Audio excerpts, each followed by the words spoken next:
Ander Altuna, taldeko kirol zuzendaria, denboraldia bukatzen ari zareten honetan, talde bakoitzarekin zuen denboraldia errepasatu nahi genuen.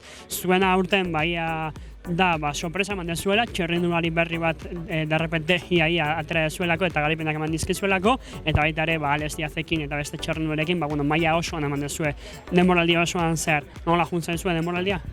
Egunon, Jorge. Egia esan oso kontentu bukatze dugu urtea, ez? Nahiko eskas hasi genuen erorikongatik, lesioak eta lehenengo hilabetiak oso gorrak izan zian. Baina bai egia da, gorka fitxatu genuen hor maiatza ingurun, Zornotzako karreran ondoren behakin tratua itxita, eta egia esan sorpresa bat izan dela, lehenengo urtea txirrindularitzan eta bilasterketa irabaztea lortu du. Eta gainentzeko kine egia esan pauso bat aurrea eman dute, ez? Bai Alexek, Mikelek, egia esan oso urte politia atera da. Eta guain urte bukaera oso positibo. Gernikan irabaztea lortu genuen, itzulik izan ditu guain, Italin izan geha eta oso itzulik positibo izan da, Gorkan laugarren postuakin, Zonkolanen Alexe bai lehenengo gehietan sartzeko burrukan, oso positibo egia esan. Esan duzu, nazioarteko egutegi begira ere egon zarete, Italian, Belgikan aritu zarete, eta hor ere maila ona bilatzen saiatu zarete. Bai, hori da, 3 urte erain ditu, ez? Lehenengoa Belgikan egon ginen Liejak horritzen, Alexek hor lehenengo taldean egotea lortuzu 10 kilometro falta arte. Gero Frantzin izan ginen Tour de la Mancha korritzen maiatze bukaeran, eta horre bai maila oso txukuna eman zuten txirrindularik. Eta azken iguan Italin egon geha, eta baita oso positibo esan dakoa. Laugarren postu horrekin, Zonkolanen ere burrukan, eta oso gustu egia esan. Taldea talde historikoa da dagoeneko, eta seguru hurrengo urtera begira ere ongo zarete fitxaketak, lasterketak egutegia prestatu, nola daramazu hurrengo urteko prestaketa? Taldea gutxi gora bera itxita dago, azkenengo detaien faltan, eta egutegia praktikamente itxita. Hemengo egutegia nola gelditzean ikusteko zai, baino kanpoan zein nahi deun nahiko garbi dakau, eta kalendaria planteatuta dago dagoeneko. Eskarrik asko sortean. Zuei. Alex Diaz, taldeko txirrindularia, denboraldia amaitzen ari zareten honetan, jakin nahi genuen, denboraldia nola juntzain zuen zure 3. urtea izan den honetan afesionatu mailan. Tempora hasieran helburua argia zen, ez? Aurra poso bat ematea, karrera guztietan aurren egotea, eta nik uste erregulartasun hori mantendu dutela.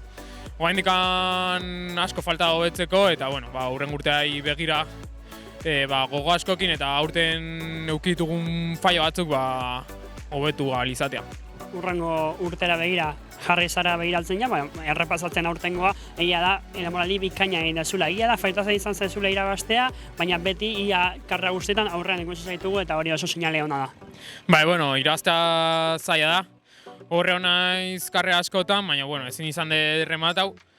Baina, alare nik uste hori, erregulartasuna ondo mantendu dutela, eta guztua indako denboraldiakin. Euskal Herriko lasterketa da, aparte, taldeak ere aukera eman dizu batzerrian lehiatzeko, Espainian, Frantzian, Italian eta Belgikan, egia da, horrean ibili zarela, ez zain aurre, baina hor ere esperientzia ona bildu duzu.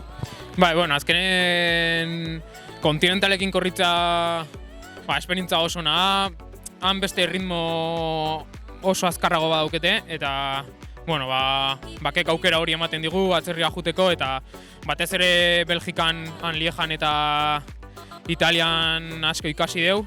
Esperientzia oso nahi izan da, eta hori, holako esperientziek asko gehitzen dute.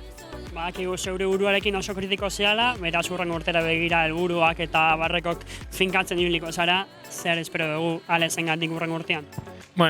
Oraindikan hilabetetxoa deskansatzea, eta gero jarriko gara pentsatzen hurrengo urteari begira, baina hori esan dutena. Erregulartasuna mantentza, aurtengo erregulartasuna mantentza, eta garaipen lortza ondongo zen. Kimentzen Txabe, taldeko txirrindularia lehenengo urtea, afizionatutan, jakin nahi genuen, zer moduzkundan zure lehenengo urte hau afizionatu mailan. Egia esan da urtea hasi nun, eta gero urte hasierako kaida horien gaitik lesio txiki batekin belanean denbora desente horintzan apartauta. Eta udan hasi naiz ritmo hartzen berriro, eta azkenean urtea polit bukatzen nenez. polit bukatzen ezea, top 10 ere lortu dituzu azken asteetan Euskal Herrian, pixkanaka mailara doitzen aizea, ez? Bai, hori, bain neguan lana fuerte egin, eta urrengo urtean gauza politak egiteko gaigean. Oraindik ere asko falta zaizu egiteko afizionatutan, lehenengo urtekoa izanik, zer moduz adaptazioa, nola joan dira hilabete hauek, maila berri hau ezagutzen? Egia esan da uste baino kanbio handia badago, baina ondo adaptau gea hasieratik eta guztua. Horren urtera begira, zer helburu dituzu? Urte baino pausu bat gehiago ematia eta hortxe segitzia karreraro. Zorionak eta sortean. Eskerrik asko.